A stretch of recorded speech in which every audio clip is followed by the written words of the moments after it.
una realidad dolorosa a través de diferentes hallazgos que ha confrontado al país con una realidad que hemos vivido en los últimos 50 años. Desde la academia y en este caso desde las diferentes escuelas de la Universidad Nacional Abierta a Distancia que hoy se unen a esta cátedra de género de este mes que realiza mensual, mes a mes, la Escuela de Ciencias Jurídicas y Políticas. Para nosotros y nosotros es fundamental desde las escuelas aportar en abrir esos espacios de diálogo, también de reflexión sobre lo que significa alguno de los aportes más importantes de la comisión. Y para abordar este importante tema nos va a acompañar la doctora Lucía González, a quien le extiendo un agradecimiento muy especial por aceptar la invitación para participar en este espacio y socializar su experiencia y conocimiento sobre la comisión con nuestros estudiantes, pero también con nuestros docentes en el territorio y también a nivel nacional e internacional, donde hace presencia la Universidad Nacional Abierta a Distancia. Realmente para nosotros y nosotras es un honor tenerla aquí, Lucía, porque es uno de los temas más importantes que tenemos en el contexto nacional y para el conjunto de los estudiantes y docentes de la Escuela de Ciencias Jurídicas y Políticas, pero de toda la Universidad Nacional Abierta a Distancia, es un tema de interés neurálgico de toda la cadena formativa y que sin duda estas reflexiones que nos compartas el día de hoy pues serán de gran beneficio para los procesos formativos de nuestros estudiantes, pero también nuestros procesos formativos como docentes que estamos en continuo aprendizaje y también para aportar a esa construcción de una paz total de la cual queremos todos y todas. Muchas gracias a todos y todos los que se han conectado por estar escuchándonos en este espacio y pues daría la palabra ya a mi compañero Bernardo Hernández, quien va a moderar este espacio. Muchas gracias. Muchísimas gracias a la profesora Claudia por las palabras de introducción que ha hecho en el día de hoy. Efectivamente, nos hemos reunido entre diferentes escuelas y en esta última sesión que llevamos a cabo de cátedra de género en la Escuela de Ciencias Jurídicas y Políticas, la Escuela de Ciencias de la Educación, la Escuela de Ciencias Sociales, Artes, Humanidades y la Escuela de Ciencias Agrícolas, Pecuarias y del Medio Ambiente, pues tenemos el gran gusto y tenemos el honor de tener aquí acompañándonos en esta ocasión a la doctora Lucía González Duque, excomisionada de la Comisión de la Verdad. La doctora Lucía González es arquitecta con una amplia experiencia en el campo social y cultural, tanto en el sector privado como en el sector social, como en el público. Ocupó la dirección eh, de entidades culturales como el Teatro Pablo Tobón Uribe, la Orquesta Filarmónica y el Museo de Antioquia. Ha tenido cargos públicos como el de como ser la directora del Departamento Administrativo de Planeación de la Gobernación de Antioquia. Ha sido directora social de la reconstrucción del eje cafetero después del terremoto de 1991. Ha sido coordinadora general de la Colombia Humanitaria, programa de atención a los afectados en la ONU invernal en el 2010. Se ha desempeñado como directora del Museo Casa de la Memoria de Medellín, consejera para la vida, la reconciliación y la convivencia de la Alcaldía de Medellín, directora del proyecto de Equidad en el Centro de Fe y Cultura Medellín, directora regional de la Unidad Nacional de Víctimas de Antioquia. Trabajó con la Oficina del Alto Comisionado construyendo fortalezas para la paz en los territorios y en pedagogía de los acuerdos de paz y en la Secretaría del Consejo Nacional de Paz, entre otros. Por supuesto, ha sido parte como comisionada en la Comisión de la Verdad y hoy nos acompaña con una ponencia, su presentación, la noción del otro, la otra, lo otro y el conflicto armado, que nos presentará pues un poco más, nos enterará un poco más de la comisión y de cómo se ha construido este informe y haciendo un especial énfasis en el capítulo de género. Doctora Lucía, muchísimas gracias por estar acá con nosotros, por aceptar esa invitación y prestarnos su tiempo y toda su experiencia y su bagaje. Reiteramos el agradecimiento. Bueno, muchas gracias, estoy muy contenta. Yo valoro de manera muy particular lo que hace la Universidad Nacional Abierta y a Distancia. Creo que es un esfuerzo de democratización de la educación sin par en el país y está haciendo una tarea integral también en el sentido de formar más allá de los conocimientos duros. Siento que hay un espíritu de conexión con la nación que la hace muy valiosa, de modo que también para mí es un honor, es un orgullo estar aquí. Gracias por invitarme, por abrirle un espacio a la Comisión de la Verdad. Quiero darle un saludo muy especial al profesor Bernardo Hernández, a Claudia Rodríguez, quienes han hecho posible que hoy tengamos esta conversación, y quiero saludar con mucho cariño a quienes se conectan, ahí veo, de tantas partes del país. Espero que esta sea un abrebocas de estímulo a meterse a fondo en un material que vale mucho la pena, que va a abrir caminos muy, muy profundos y muy necesarios en la exploración de lo que somos realmente y sobre todo de lo que tenemos que resolver, de lo que tenemos que transformar para ser ese país que queremos llegar a ser algún día, esa sociedad que estamos llamados a ser, y esos sujetos cada vez más ciudadanos, es decir, cada vez más corresponsables del destino de todos y todas en este país. Entonces, pues voy a arrancar con una presentación muy, muy sencilla de lo que es realmente la Comisión de la Verdad, qué se puede esperar de ella, para que ustedes tengan muy claro qué pueden encontrar en estos documentos de la Comisión de la Verdad, qué pueden explorar y qué retos nos plantea como sociedad. Lo primero es decir que la Comisión de la... bueno, me tomo pues esta licencia de explicar, porque no todos tienen claro, tienen por qué tener claro cuál fue exactamente la tarea de la Comisión, y creo que nos ayuda a todos ubicarnos en ello. La Comisión de la Verdad es una de las instancias creadas en el Acuerdo de La Habana para la verdad, la justicia, la reparación y la no repetición, que han sido el clamor de las víctimas del conflicto armado en este país.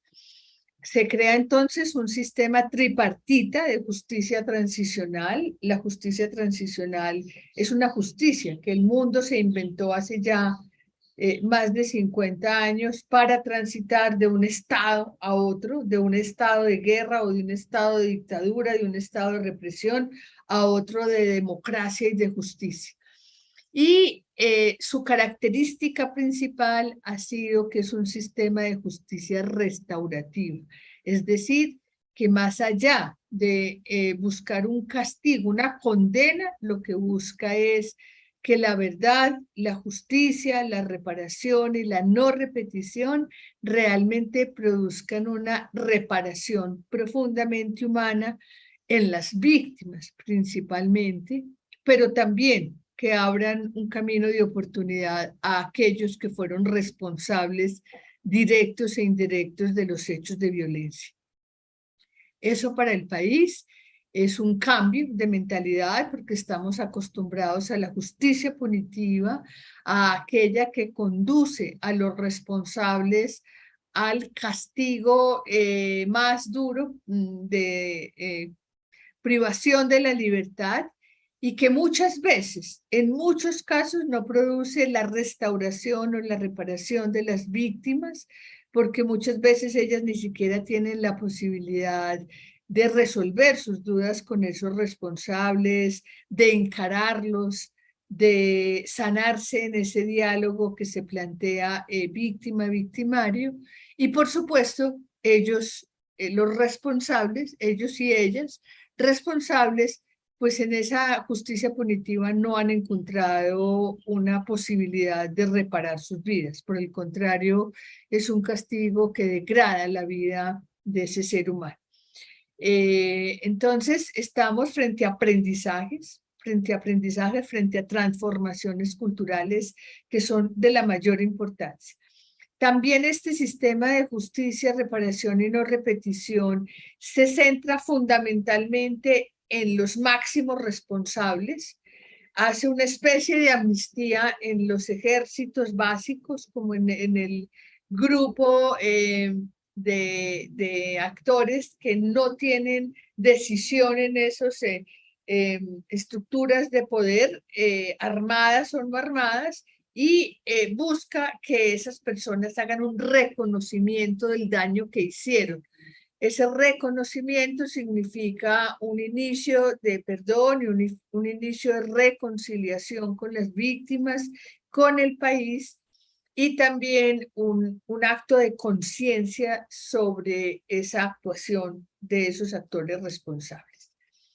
Ese sistema tripartito entonces está compuesto por 3 instancias que son la Comisión de la Verdad, que tiene a su haber, a su cargo, construir un relato colectivo de lo que nos ha pasado, lo más comprensivo posible, de manera que nosotros podamos identificar de manera muy clara cuáles son esos asuntos que el país tiene que resolver para que la guerra no se repita. Es decir, no es solamente contar el relato, no es solamente hacer una lectura crítica, analítica, contrastada de lo que hemos escuchado para producir un relato, sino concluir cuáles son esos factores de persistencia del conflicto armado que el país no ha resuelto, que está llamado a resolver. Está la Jurisdicción Especial para la Paz, que tiene a su cargo identificar los responsables directos e indirectos de los actos de violencia, de los hechos de violencia, y ponerles un castigo, una pena, que como decía ahora, no necesariamente es la privación de la libertad, fundamentalmente son castigos que se concilian, que se concertan con las víctimas, que a las víctimas les signifiquen actos de reparación. Y está la Unidad de Búsqueda de Personas Dadas por Desaparecidas, que es una entidad particular en el marco del sistema transicional, no ha sido muy utilizada en el mundo, pero Colombia creemos que puede tener, pues nosotros concluimos que tiene más de 120.000 desaparecidos, con datos concretos, pero creemos que es una cifra que puede llegar a sumar 300.000 personas desaparecidas. Eso es una cifra desproporcionada. Yo les quiero recordar que Argentina tiene 30.000 desaparecidos y todos nos escandalizamos cuando supimos de las desapariciones en Argentina. Y si Colombia no cierra esa herida, si Colombia no hace un esfuerzo muy sistemático y profundo por encontrar esas personas, va a ser muy difícil que un conjunto muy importante de la sociedad pueda hacer parte de este ejercicio de reconciliación que estamos haciendo, porque un desaparecido se busca siempre, un desaparecido se espera siempre. Entonces ese dolor no cesa. Cuando hay un homicidio, cuando hay un hecho concreto, pues la persona puede hacer por lo menos un duelo, pero en el caso de la desaparición es muy difícil. Entonces estamos frente a un sistema complejo. Eso dijo Tomás. Tatiana, cierras tu... No, ya más para allá. Hola. Tatiana, cierras tu micrófono, gracias. Estamos frente a un sistema complejo, tal vez el más complejo, el que se propuso la tarea más completa en el marco de los sistemas de justicia restaurativa, de justicia transicional. La Comisión de la Verdad ya terminó su tarea. La Comisión de la Verdad tuvo inicialmente 3 años de trabajo y 1 de preparación. Después lograron ser como 4 años y medio larguitos, porque la idea era que se produjera muy pronto una reflexión que movilizara a la sociedad, que generara un impacto, que generara una conmoción positiva para poder avanzar en las otras 2, que son la justicia y la búsqueda de personas dadas por desaparecidas. Y la unidad de búsqueda de personas y la JEP tiene todavía, o tiene pues 20 años de trabajo, va a seguir avanzando también en la construcción de esa verdad. Nosotros esperamos que las personas, especialmente quienes han tenido acceso a la academia, quienes tienen cargos de decisión, quienes han tenido ciertas oportunidades, de verdad se asomen a este trabajo, que no es solamente el trabajo de 1000 personas que constituyeron el equipo de la Comisión de la Verdad, sino que en esencia es el relato de miles de víctimas que pusieron su dolor al servicio de todos nosotros para que pudiéramos hacer esa reflexión colectiva, para que pudiéramos tener conciencia de que lo vivido fue horrible, que lo vivido nos interpela como sociedad, que lo vivido no puede volver a suceder. Y también hay que decir que los responsables pusieron su vergüenza y también en muchos casos su dolor al servicio de esta Comisión de la Verdad, al servicio de esta urgencia de dar un paso hacia adelante, porque es una sociedad que así no es sostenible y así no vamos a ser capaces de vivir de manera civilizada y en paz. ¿Qué hicimos? Lo que hicimos fundamentalmente fue escuchar en todos los territorios, escuchar a todos los sectores que fuimos capaces de llegar, escuchar a más de 30.000 personas. Tenemos 17.000 entrevistas realizadas, de las cuales hay 14.000 transcritas. Eso quiere decir que pudimos además meter en una base de datos, en una big data, toda esta información y sumarla a todos los ejercicios de memoria sistematizados que tiene el país y a 122 bases de datos que logramos consolidar, a más de 700 informes que nos entregaron las organizaciones sindicales, de mujeres, de la fuerza pública, de los desaparecidos, etcétera, y a 420 casos que logramos levantar también de la mano, la mayoría de ellos de organizaciones. Es decir, hoy el país tiene un archivo digital que se puede consultar aquí en esta página web. Casi todo el archivo está metido en esta página web. Lo que es público, hay cosas que se harán públicas en el tiempo, porque prometimos no hacer públicas. Parte como de la posibilidad de que nos dijeran las verdades nosotros no vamos a publicar lo que ustedes nos están diciendo, o nosotros no vamos a publicar los nombres de quienes lo están diciendo, porque no nos interesaban los nombres, sino los hechos para poderlos analizar. De esa escucha hicimos un análisis muy juicioso, sacamos los patrones, es decir, eso que se repetía una y otra vez. De esos patrones hicimos unos análisis de contexto, es decir, nosotros analizamos por qué se pueden producir esos hechos de violencia, cuáles son esos factores que hacen que esos hechos de violencia se repitan una y otra vez. Y llegamos así. Mayerlin, cierras tu micrófono, gracias. Y llegamos a los factores de persistencia. Entonces, lo que les quiero decir es que en el capítulo de hallazgos y recomendaciones, que es como la pepa del almendrón, que se los recomiendo que se lo lean, es un capítulo que tiene 800 y pico de páginas, pero es muy fácil de leer, está escrito para el público de la República, es un conocimiento que todos debemos tener como ciudadanos de este país para encarar y contribuir a las transformaciones. Fundamentalmente se centra en esos factores de persistencia. ¿Qué es lo que ha hecho que el conflicto armado se reedite una y otra vez?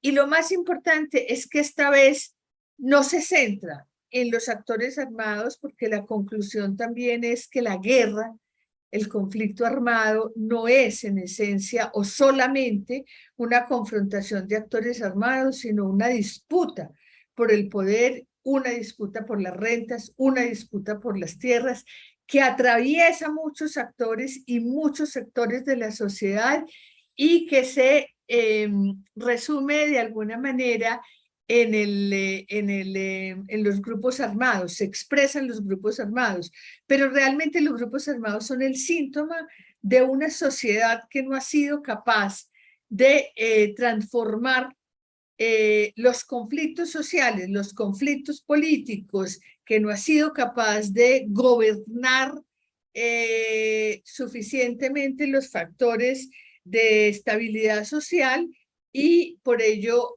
la persistencia de los grupos armados. Yo creo que ese es el gran logro de la comisión, sacar la discusión exclusivamente de los grupos armados e interpelar muchos otros sistemas como el sistema económico, el sistema político, el sistema cultural, de manera muy importante. Por supuesto, la incidencia del narcotráfico, la incidencia de las relaciones internacionales en la persistencia del conflicto armado y muchos otros. Entonces, yo creo que ustedes como estudiantes de esta universidad, como seres que se preparan para contribuir a construir una nación más democrática, pues van a encontrar en ese documento, van a encontrar muchas pistas y van a encontrar unas recomendaciones que a mí me gusta decir que no vale la pena leérselas independientemente del análisis. Es decir, si uno las lee solitas, no entiende la importancia de las recomendaciones que estamos haciendo si no las articula a esos factores de persistencia.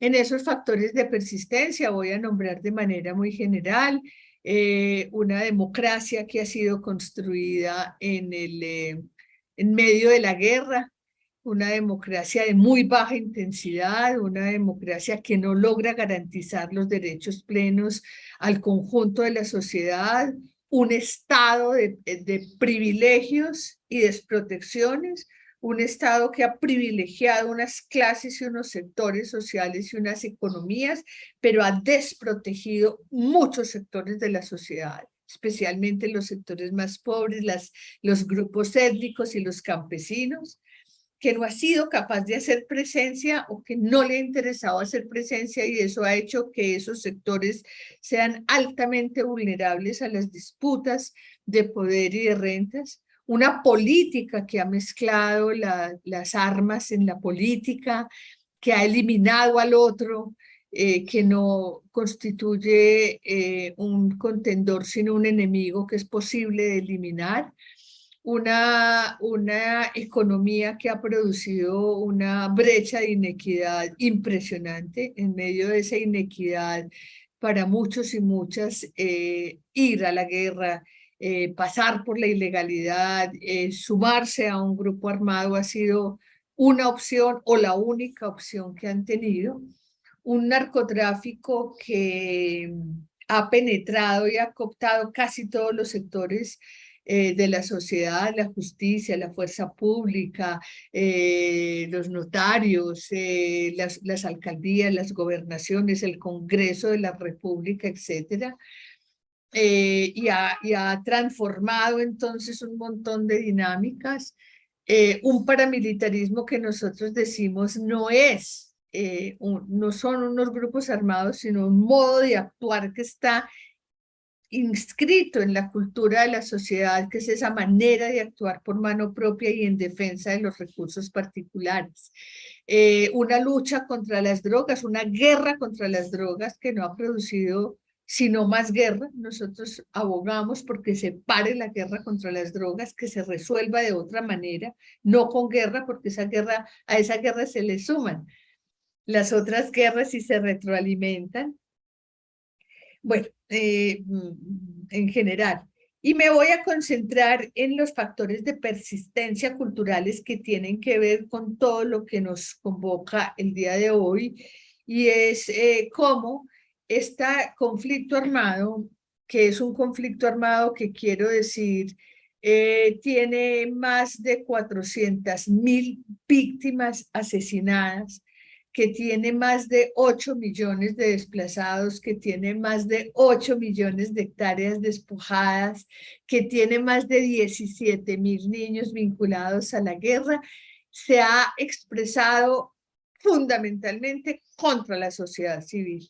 El 80% de las víctimas de homicidio son víctimas que no eran grupos armados, que no estaban vinculadas directamente a la guerra, que hacían parte de la sociedad civil. Por eso es una guerra que nos atraviesa y nos marca tanto.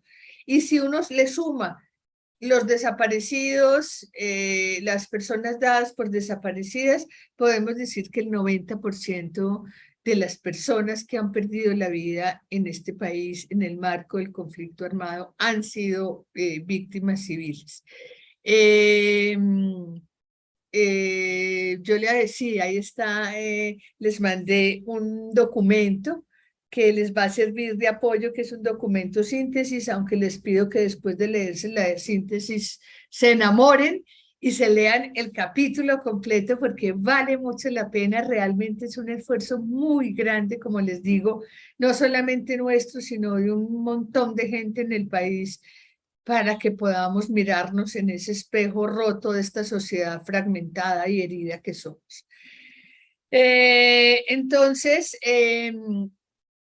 quiero decir que nosotros identificamos que tenemos una noción del otro, de la otra, y también de lo otro, del medio ambiente, muy precario, muy lleno de estigmatizaciones, muy lleno de juicios, muy lleno de limitaciones. No en todos los países del mundo esa noción del otro es tan cerrada. No en todos los países esa noción del otro produce tanta confrontación verbal, confrontación física, confrontación cultural, confrontación armada, porque nosotros todavía tenemos unas herencias que nos impiden vivir en comunidades. Son en esencia esas herencias coloniales de racismo y clasismo. Somos una sociedad profundamente clasista, profundamente racista, lo que se expresa no solamente en las relaciones cotidianas, sino también se expresa en la manera como el Estado se despliega en los territorios. Como decía ahora, el Estado ha desprotegido de manera especial a los pobres, a los negros, a los indígenas, a los campesinos, y eso tiene que ver con esa noción clasista y racista, con esa noción de un estado de élites que hemos configurado y que tenemos que transformar. A esa noción del otro, clasista y racista, se le suma una noción patriarcal, un patriarcado que se ha inscrito en la cultura de una manera muy dramática, de una manera muy contundente, que contrario a erradicar pareciera que estuviéramos profundizando, porque no logramos, pues no sé si no logramos mejorar las cifras de respeto por la otredad en clave de género, o tenemos más información.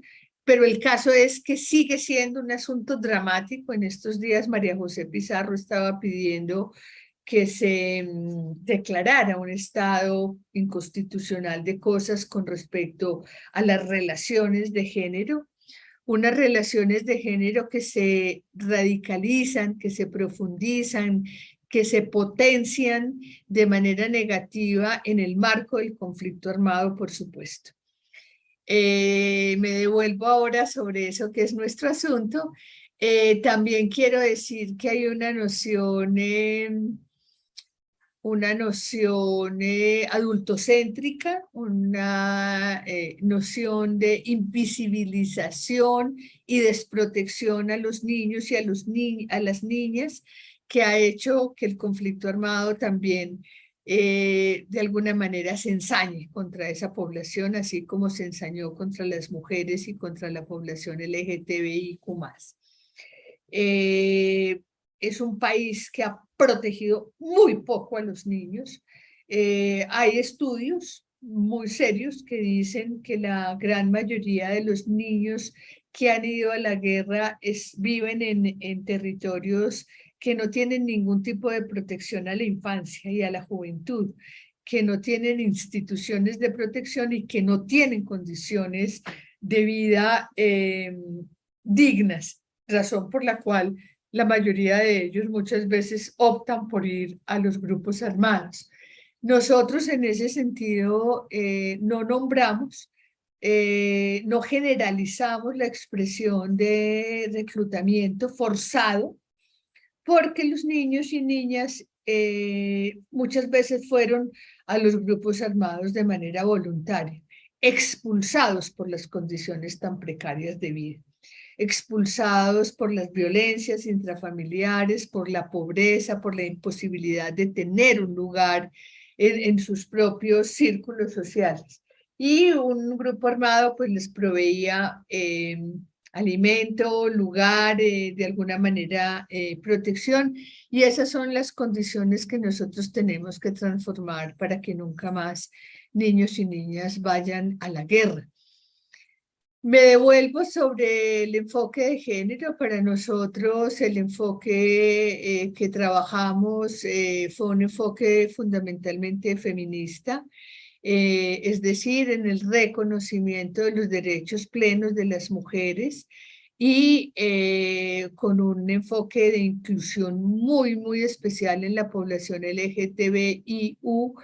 No habrá paz en la tierra si no estamos en paz con la infancia, afirma André Esther, y no habrá paz si las mujeres no hacen parte de esta construcción de la paz que han sido tan ejemplares.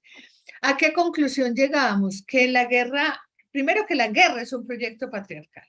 La guerra es en esencia un proyecto patriarcal.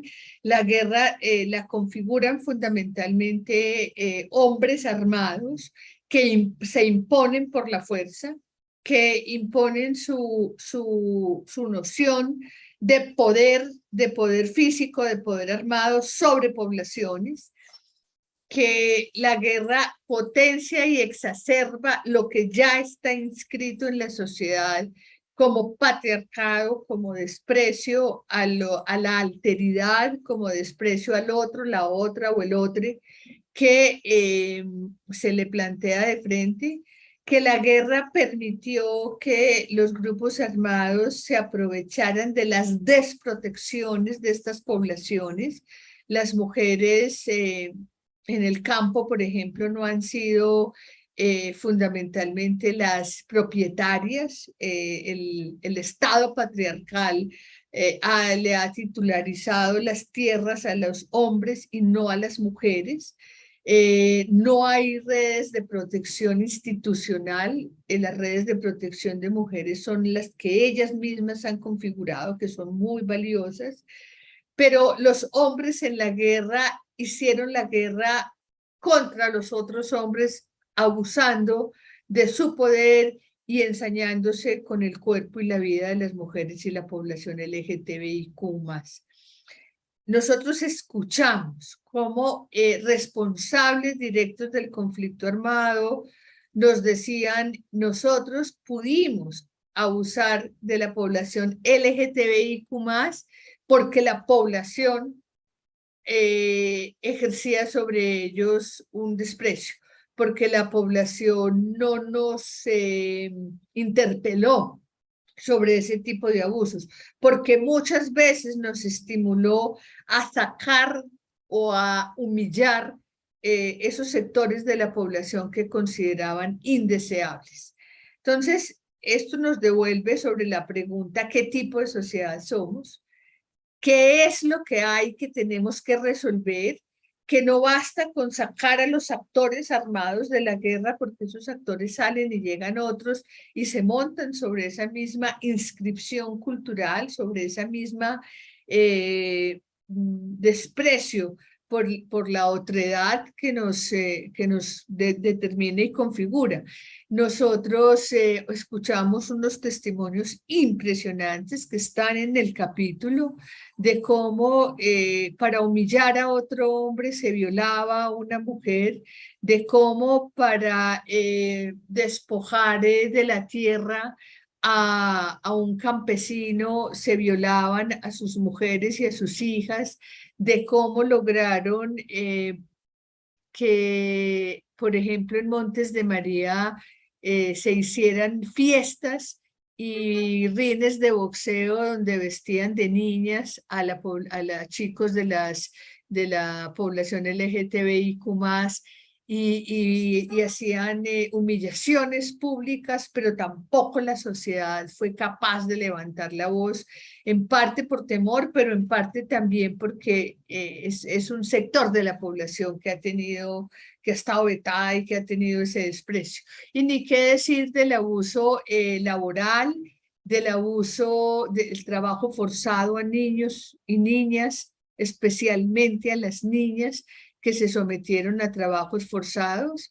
También la violencia que se ejerció imponiendo disciplinas u órdenes sobre las conductas, sobre el vestuario, sobre las creencias que tenía que ver con las niñas y con la población LGTBIQ+, y cómo las guerrillas especialmente, pero también los paramilitares, abusaron sexualmente de las mujeres, pero también controlaron su vida íntima, controlaron sus embarazos, controlaron todo el sistema de reproducción.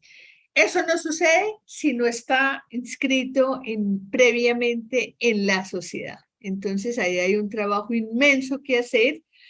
Yo diría, para ir cerrando aquí y abrir las preguntas, que hay un tema que nos quedó muy flojo, que quedó por investigar. Nos regañaron los colectivos de hombres que fueron abusados sexualmente, que fueron utilizados sexualmente, y que ese es un tema que también hay que tratar.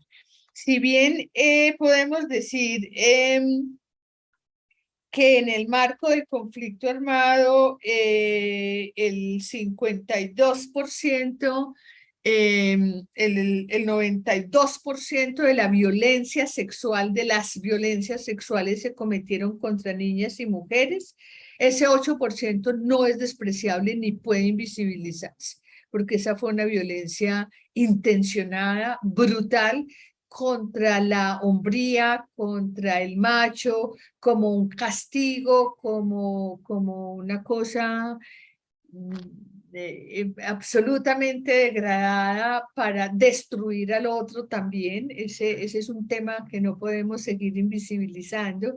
Y lo otro es que también nos interpela en la urgencia de trabajar con los sujetos masculinos. Esta es una sociedad que ha hecho un avance muy importante en el tema femenino, en el empoderamiento de la mujer, en el reconocimiento de los derechos plenos de las mujeres, de sus libertades, pero necesitamos interpelar a los hombres y necesitamos que los hombres se hagan cargo de sí mismos, que se hagan cargo de su dolor, que lo logren nombrar. Tenemos que decir también que la gran mayoría de los testimonios son de mujeres, porque los hombres tienen mucha dificultad para nombrar ese dolor, para expresarlo, por lo tanto para tramitarlo, por lo tanto para sanarlo y por lo tanto para hacer una reflexión mucho más íntima y más profunda del lugar que ocupan en la sociedad. Nosotros tenemos que en este tiempo hacer un ejercicio que equilibre también ese trabajo, no solo con las mujeres, no solo por las mujeres, también con los hombres y por los hombres que sufren enormemente esa carga patriarcal que han heredado. Tenemos también que deconstruir el Estado patriarcal que tenemos. Es un Estado cuyas instituciones y cuya legislación es fundamentalmente patriarcal. Eso es muy importante. El patriarcado no solamente se limita a las relaciones de género, es en esencia un sistema de poder, y tenemos que revisar y hacer que haya ajustes institucionales, ajustes burocráticos, ajustes legislativos en la configuración de ese Estado. Y por último, decirles que reconocemos y valoramos enormemente el coraje y la potencia de la voz de la población LGTBI que se abrieron con todo su dolor, con toda su humillación, para ayudarnos a entender qué era lo que está, pues, qué fue lo que pasó con esa población y cuál es el daño que tenemos como sociedad en relación con esa otredad. Tenemos que agradecerle también a los responsables. Nosotros no los llamamos victimarios, los llamamos responsables en el sentido de que son responsables de unos actos, son responsables de unos actos por los que tienen que responder, pero queremos dejar sujeto para redimir. Ellos también nos ayudaron a entender qué de ese proyecto patriarcal, qué de eso de la sociedad operaba sobre ellos para potenciar la violencia que ejercieron sobre los otros seres humanos y especialmente sobre las mujeres y sobre la otredad. Y también decir que las mujeres en este país fueron el gran soporte de colectivos, de comunidades, fueron las que levantaron la voz, armaron los movimientos de resistencia y de oposición a la guerra, y ese es un reconocimiento que además se convierte en ejemplar, porque desde los lugares más insólitos, más pobres, menos atendidos, con los recursos más precarios, surgieron las movilizaciones sociales más potentes contra la guerra, más potentes como resistencia. Y, y también las víctimas, especialmente las víctimas mujeres, no solamente, pero especialmente las víctimas mujeres, se instituyeron a sí mismos como sujetos políticos, a sí mismas como sujetos políticos, y hoy en día las organizaciones de víctimas son en esencia un proyecto político, no es un proyecto social que exige compasión en el sentido precario de la palabra compasión, sino que nos ha levantado la voz para decir basta ya, ha hecho posible la ley de víctimas, la ley de restitución de tierras, el acuerdo de La Habana, que tengamos hoy este sistema y que podamos seguir avanzando en los actos de reconocimiento y reconciliación y en muchos casos de perdón. Las víctimas nos han dado, las víctimas mujeres especialmente, pero porque han podido nombrar las cosas, han podido procesarlas, se han constituido en equipos, en colectivos de mutuo apoyo, nos han dado un ejemplo de reconciliación y de perdón que es impresionante. Se me olvidó decir que también en el desplazamiento forzado, el 52% de las personas desplazadas fueron mujeres y niñas, y a las mujeres les tocó en muchos casos asumir el rol paterno, el rol de proveedoras y ser como la fortaleza ante un padre que había sido asesinado, ante un sujeto masculino que había sido asesinado, o tomar ese rol para no dejar destruir la familia y la sociedad y los vínculos sociales. Muchas gracias. Muchísimas gracias, doctora Lucía, por esa presentación que nos has hecho muy concreta, con datos, con información que nos deja bastante consternados. Lo que hay que sanar, es lo que me llega a mí a la mente. Es bastante, cuando se coloca en cifras, cuando se coloca en datos, se dice lo que ha pasado en Colombia no es cualquier cosa. Ha ocurrido por bastantes décadas. Hay unas heridas todavía que no se han sanado y esto como país nos convoca precisamente un informe de este tipo, nos convoca a ello, ¿no? Al reconocer, a ponerle cara y a ponerle nombre y a nombrar las cosas como son, ¿no? Y eso no es fácil. En nombre pues de la escuela agradecemos también esta participación que la doctora Lucía nos ha compartido el día de hoy. Tenemos aquí algunas preguntas en el chat. Vamos a aprovechar para comentar algo que nos han dicho. Se ha movido bastante. Bueno, Nos decía que no habrá paz en la tierra si no estamos en paz con la infancia, afirma Andrés Stern. Me gustaría saber qué orientaciones de la Comisión de la Verdad hay en cuanto a la revictimización por parte del Estado. Es una pregunta que nos hace Jaime Pinto. No sé si las voy mencionando y después Sí, entonces te las las... anoto, Vale, gracias. vale.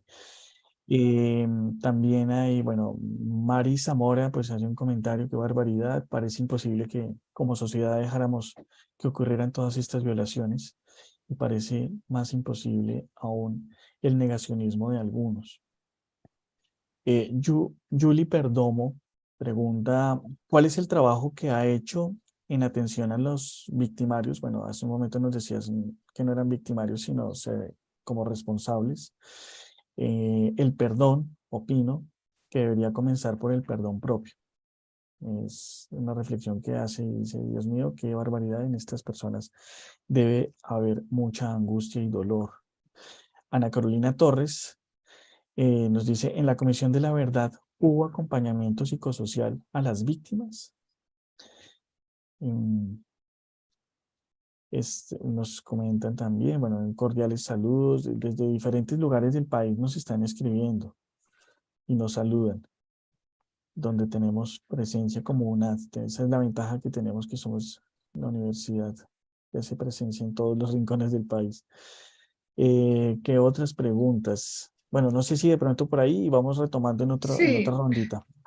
Vale. sí, bueno, por ahí veo también una pregunta por lo pedagógico en las escuelas.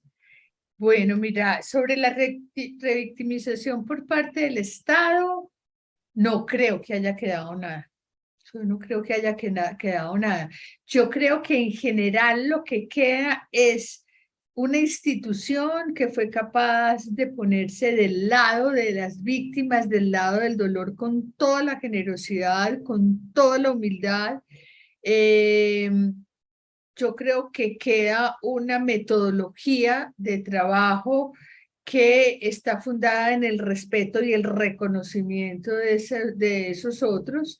Quiero decir que, por ejemplo, con los pueblos étnicos pactamos, hicimos una consulta previa, respetamos que fuera su metodología y que fuera a partir de sus recomendaciones y con el permiso de las autoridades indígenas entrar y de las autoridades étnicas en general, entrar a las poblaciones y hacerlo de la mano de esas poblaciones para evitar esa invasión blanca, epistémica y comprensiva que hemos usado siempre.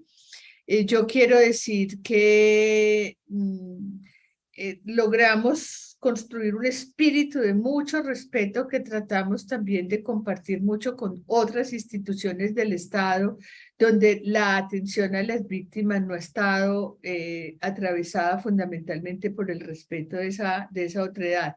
Pero no creo que hayan quedado recomendaciones específicas en eso. Voy a la última de las preguntas y es que sí, por supuesto, hubo un acompañamiento psicosocial muy importante y quedó un manual que está en esa página web que estábamos viendo ahora, ahí lo pueden buscar.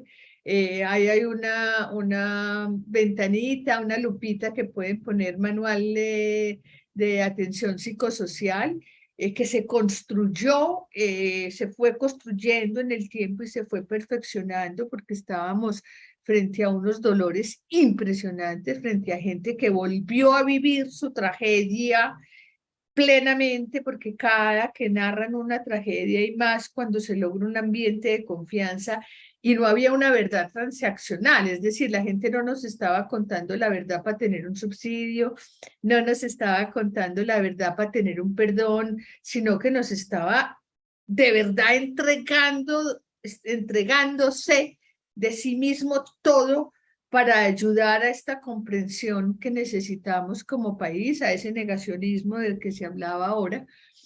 Entonces, pues estábamos frente a unos diálogos muy duros, muy profundos, con relación a los responsables, lograr movilizarlos, lograr moverlos del lugar heroico también exigía respeto, exigía rigor, pero exigía respeto, que normalmente no se tiene con los responsables.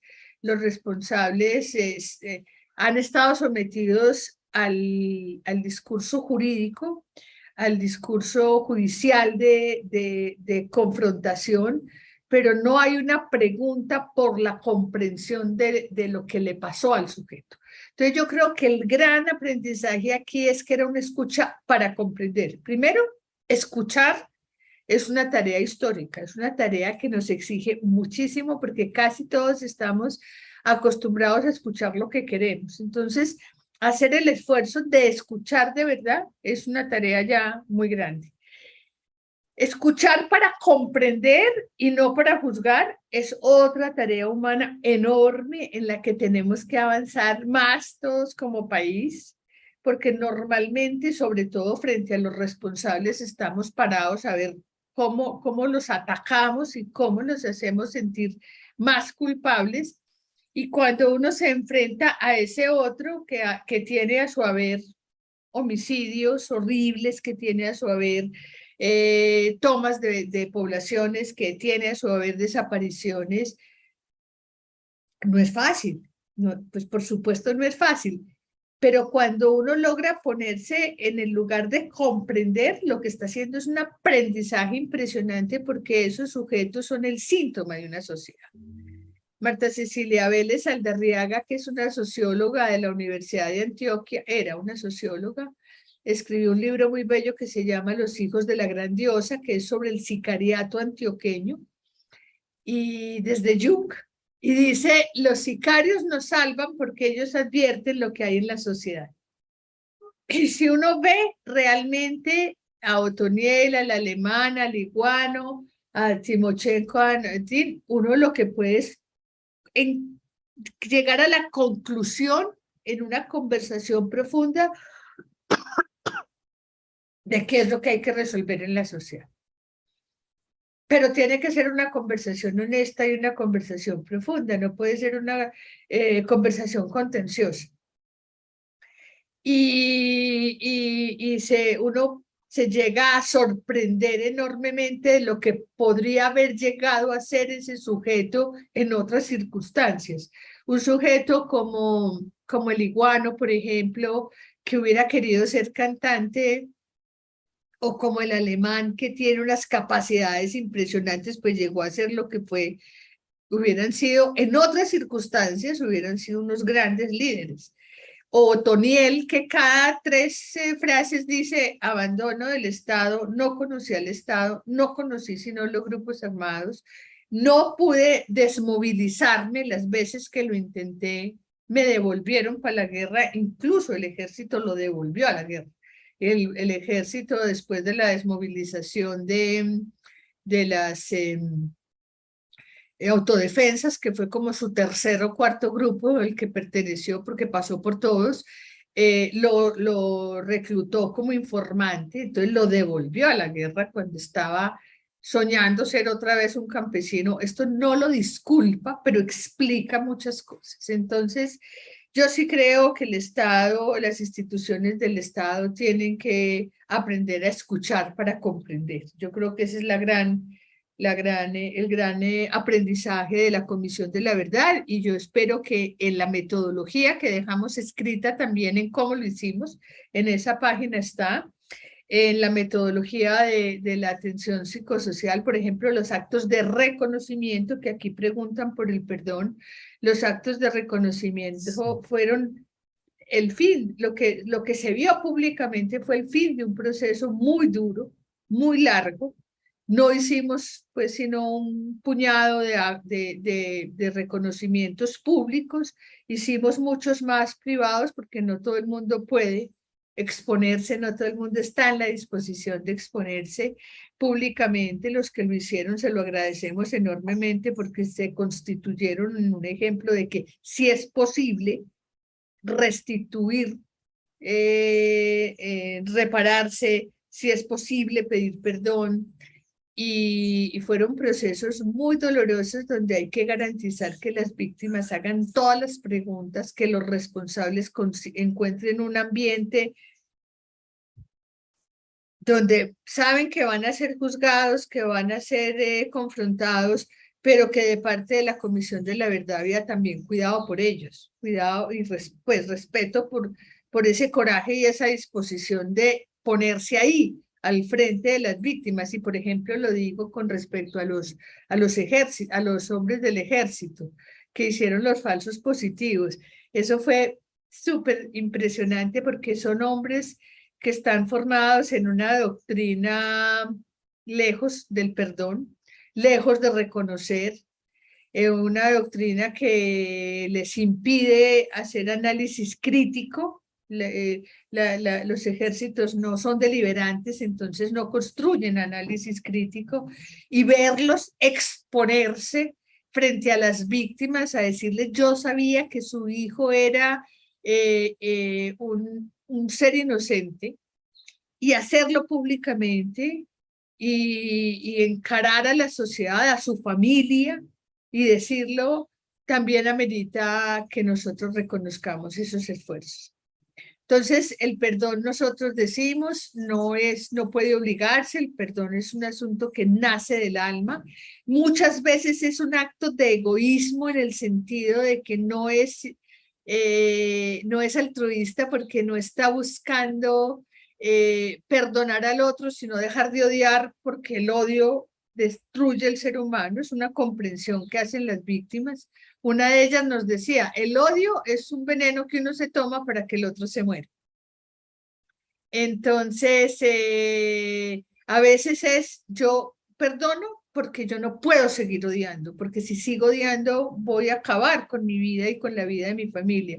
Y otras veces son unos actos de comprensión y de humanidad y de altruismo de tal tamaño que eso necesita algo de adentro que no todo el mundo tiene, que hay una fuerza interior, una capacidad interior. Nosotros vimos madres de Soacha, vimos mujeres violadas, mujeres con hijos desaparecidos que fueron capaces de perdonar.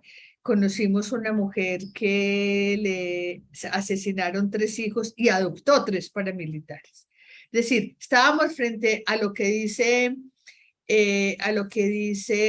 Primo Levi. Primo Levi dice que la memoria está ahí para recordarnos de lo que es capaz el ser humano.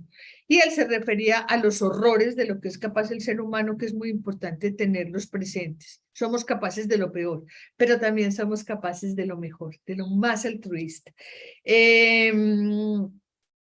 Yo les quiero recomendar de manera muy especial en la página web, la que tenía abierta el doctor Hernández. Esa página web es una felicidad. Nos demoramos mucho y le metimos mucho trabajo para que ustedes tuvieran mucho material para trabajar. Es chévere porque hay relatos expandidos de los capítulos, es decir, narraciones, audiovisuales, hay obras de teatro, hay canciones, hay herramientas pedagógicas valiosísimas, hay ciclos de cine. Es decir, ahí están también en el archivo, hay un capítulo de archivo que hay entrevistas y hay documentos con los que pueden trabajar. Métanse, explórenlo, compártanlo. Reconozcamos ahí un montón de poblaciones que no conocemos, pueblos indígenas que en la vida hemos visto. La página web es comisiondelaverdad.co, que era la que estábamos viendo, tiene una serie de acápites. Ahí están los capítulos del informe final. Como les digo, léanse sí o sí. Hallazgos y recomendaciones, son 800 páginas, pero son necesarias de leer. También está el de testimonios, cuando los pájaros no cantaban, que es un documento que debería tener uno muy cerquita y leerse así como de vez en cuando, y compartir en voz alta la lectura de esas vidas que nos están compartiendo su existencia para que nosotros no caigamos en eso que vivimos tan horrible. Efectivamente, lo que dice la doctora es totalmente cierto. Muchas de las respuestas de lo que estaba comentando la doctora respondía a algunas de las preguntas que hay en el chat. Se ha movido bastante dentro de estas preguntas, dentro de estos comentarios también que han habido en el chat, pues han habido manifestaciones de agradecimiento con la doctora, precisamente pues porque todo este ejercicio pedagógico que está incorporado dentro de esta acción comunicativa que estamos llevando a cabo el día de hoy, implica una invitación a revisar, ¿no? A leer, a enterarnos, a utilizar unas herramientas que se han diseñado y que están a disposición de todas y todos nosotros, precisamente para poder contribuir a nuestro ejercicio como educadores en los diferentes escenarios en donde nos encontremos. Hay unas preguntitas que me gustaría comentar aquí. Por ejemplo, Miguel Leal pregunta, ¿cómo se dio el proceso de acompañamiento y atención integral a los miembros de la fuerza pública víctimas del conflicto armado ante eventos como los secuestros, mutilaciones y muertes? Esa es una. Y otra que sería también, pues no sé cómo estamos creo que un poquito pasados de tiempo, pero Estamos valdría un la poquito pena. pasados de tiempo y yo debo salir a las 10 máximo porque tengo Va, que estar a las 1:30 en una reunión que es aquí cerca, pero y, contesto y esa de la la última. fuerza pública, sí. Vale, y la última es el papel de la academia en el marco de este ejercicio restaurativo por aportar nuevos cambios y transformaciones que nos hace Ana Carolina Torres Gómez. Sí, dos cosas. Uno, las víctimas de la fuerza pública, toda la consideración del mundo, de pues los miembros de la fuerza pública que fueron víctimas, toda la consideración por dos cosas. Uno, porque difícilmente son considerados víctimas. Si estaban en el campo de batalla, no son considerados víctimas. Están por fuera de la ley de víctimas porque ninguno de los combatientes. Segundo, porque la fuerza pública realmente los ha considerado héroes de la patria, pero no víctimas, y tienen muy poquita atención. Realmente encontramos una inmensa población de víctimas, miembros de fuerza pública con muy poquita atención y mucho menos sus familias.